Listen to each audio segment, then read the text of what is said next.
My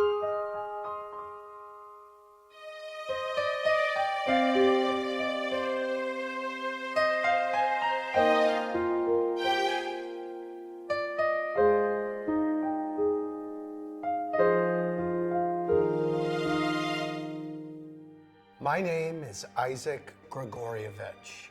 I was born in 1931 in Moldova. Many years have passed since the end of the most terrifying and bloody war ever, the war against the Nazis. I was 10 years old. Romanian Nazi paramilitary units forced our family, along with thousands of others, to march to the Bogdanovka concentration camp. We slept in our clothes on rotting hay, covering ourselves with all the rags we could find.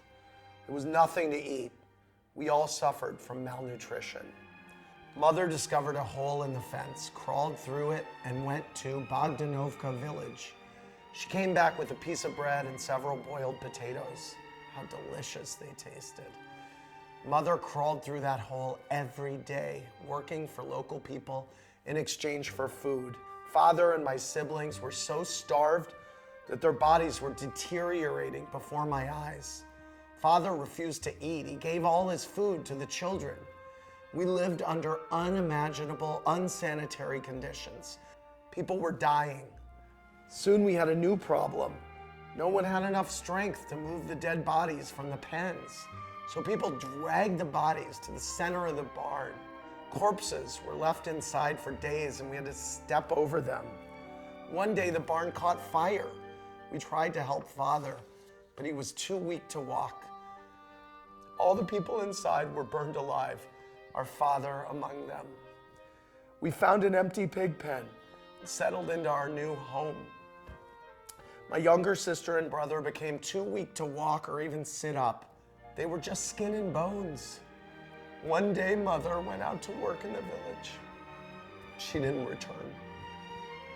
As it grew dark, my older sister, Riva, began to worry and went out to search for her. She found our mother beaten to death by a Romanian guard's rifle stock. Riva began to cry.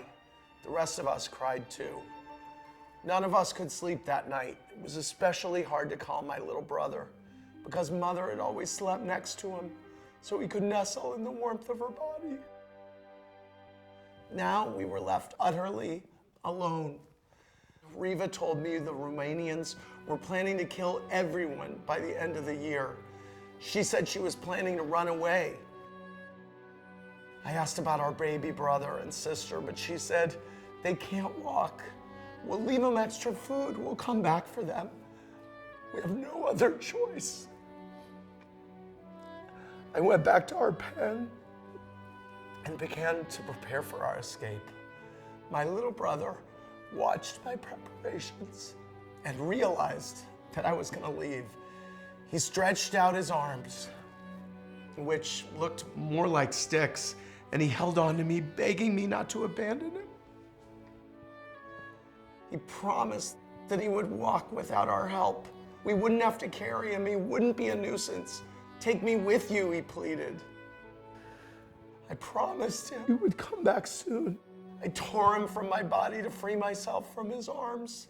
He was left lying in that festering pig pen. I turned my head to avoid his pleading and hopeless gaze. Then I ran to catch up with my sister.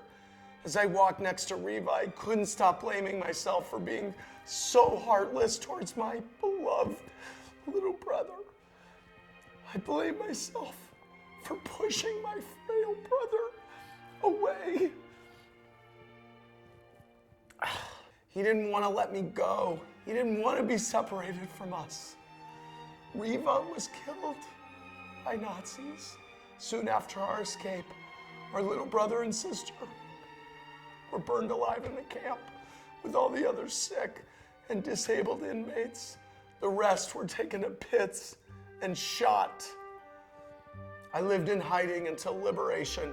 The constant threat of death was gone, but I had no idea how to conduct my life.